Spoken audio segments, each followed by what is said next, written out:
Në bibliotekën e qytetit të Lushnjës u përurua sot letërsia artistike dhe memoristike e shkrimtarit Dine Dine. Në takim morën pjesë shkrimtar, poet, miq të librit, dashamirës të autorit dhe të ftuar nga periferia. Ishte kënaqësi të kishim sot mes nesh edhe miq nga Tirana, por që shpirtin e kanë në Lushnjë si Bujar Xhaferi, Minella Dani, Ilir Çifliku, Tasim Demiraj, Robert Kamani e të tjerë. Shkrimtari Dine Dine, i cili mbart një kalvar vuajtjesh dhe përvim lirie nga sistemi i kaluar, vjen në këtë promovim pas disa librash të botuara si Mbi varkën e Karontit, novela Alida me një parathënie brillante të Agron Tufës, Gjyqi i Schopenhauerit, tregime e novela, Në kërkim të fjalës së lirë dhe Burgu i Spaqit, ndërkohë që në proces votimi ka një tjetër surprizë. Takimin e deklaroi të hapur Emine Boriqi, e cila ja kaloi fjalën Gëzim Barutit për të mbajtur referencën kryesore. Pasazhe që nuk mund të harrojmë lehtë. Është shkruar me një gjuhë të thjeshtë përmes një leksiku të pasur e të pastër. Ky libër na mëson se njeriu e përballon të keqen në të gjithë kushtet, sa to të vështira të jenë ato. Në te, pasqyrohen ngjarje nga jeta e vështirë e përherë në masa represioni, të një bashkësie njerëzish të dënuar se deshin lirinë, vlerën artistike, të bukur. Mendimet e tyre për letërsinë e autorit Dine Dine dhanë edhe miq të tjerë që morën fjalën si Bujar Xhaferi, Gjemal Nezha, Mimoza Xhebexhi, Robert Kamani, Zenel Kjeveri, Samir Lulja, Emine Boriqi, Josef Radi përmes një mesazhi, Musa Dervishi, Franc Nushi, Sokolo Tobashi e të tjerë. Është pikërisht në logjikën e shkrimtarëve të mëdhenj që kanë vuajtur siç ka qenë Dostojevski, Solzhenitsini, këtë them me Filip Roth, është një roman i cili do të mbetet në letërsinë shqipe si një vepër autoritare.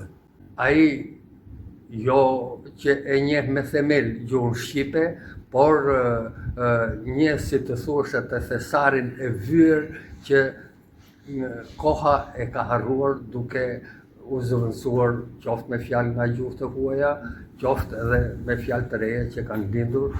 Vepra e tij më e njohur, romani memoristik Mbi varkën e Karontit, mbetet një dëshmi rrënjëse e jetës së njeriu të kufit e mjetës dhe njëkohësisht një akt të rezistencë intelektuale. Ndërkaq, novela më e re, ajo që kemi thënë Alida, hap një dimension tjetër, më intim, më sublim, duke lidhur temën e burgimit dhe të lirisë me motivin e dashurisë. Të gjithë ju që keni lexuar novelën e keni vënë re paralelen jetësore. Protagonisti Berti e mban si një fije shpëtimi pasionin e tij të pashuar për Alidën, ashtu sikurse autori vet ruajti gjatë gjithë kalvarit të tij të vuajtjes dashurinë e pakushtëzuar për letërsinë. Ne nuk i kemi cekur ose nuk i kemi prekur.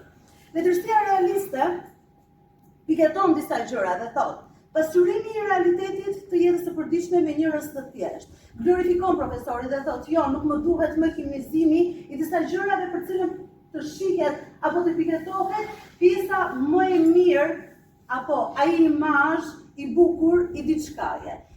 Kam lexuar shumë libra të tilla në vuajtjet e njerëzve në përballje apo në dorë. Këtë gjë e shoh në bisedat ose në fjalimet ose bisedat që thanë shokët pak përpara, ato vuajtjet edhe mëshkrimi atyre vuajtjeve i ka bërë këta njerëz, siç thash për Fasimin apo Zotin, profesorin Dine, të shkruajnë, të japin ato mundësi, ato emocionet e tyre, qoftë të liga, por duke i futur në një optimizëm të kësaj jete.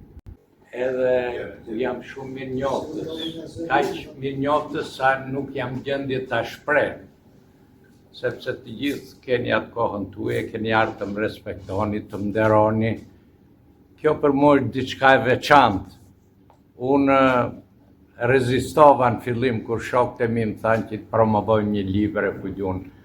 Po më vjen shumë mirë që erdha edhe jam krenar që në një vend që kam jetu pothuaj gjithë jetën, që më kanë quajtur lushnjar, po lushnjar edhe më vjen mirë që të paktën njerëzit e qytetit tim më nderojnë, më respektojnë edhe kështu. Jam shumë mirënjoftës. Faleminderit.